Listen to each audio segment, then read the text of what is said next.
Құрметті достар, Шымкентте мынандай үй бар деп ойлайсыздар ма? Машалла, қараңыздар. Речный вариант. Жидкий мраморный крошка сапастонның. Иранның ақ тастары. Брусчатка, қазақ тас. Машалла, аккуратно, гранитный. Частьтарын бәрін Angola Blackпен идеально қылып. Мына жер поэтапно біткен екен, бір аккуратно салайын дедім. Қазір бір түнгі көрісінің өзіне бір ғашық болып тұрмын достар. Керемет па? Әрбір бауырларымызға жұғысты болсын осындай. Қараңыздар.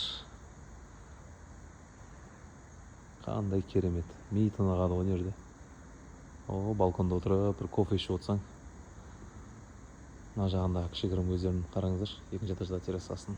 Мощный дизайн проект. Бұл жерде достар, Сәулет Групп компаниясы дизайн проектісін полный жасаған. Қараңыздар. Сіздермен бөлісе кететін газонның частьтарының өздеріне де подсветкілерін қалдырып қандай бір әдемі. Осындай үйде әрбір бауырымыз тұрсын иншалла. Керемет. Мен кәдімгідей қызығып кеттім мына үйге. Полный поэтапный газ бізде фасад частьтарын бәрін істеген. Жидкий мраморный крошкамен үйдің артқы частьтарын бәрін. Передний частьта аликабонд, аккуратно идеальный. Иранның ақ тасымен. Осылай да істеуге болады.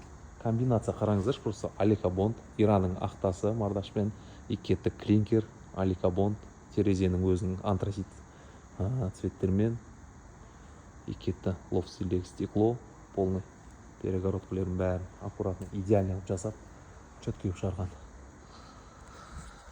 Кімдегі қызықты болса, достарыңызбен бөлісіп, достар пікір жазып, лайк баса кетіңіздер. Сапастон компаниясы әрдайым Алла қаласа осындай трендтегі мықты үйлерді жасайтын болады. Всем ассаламу алейкум.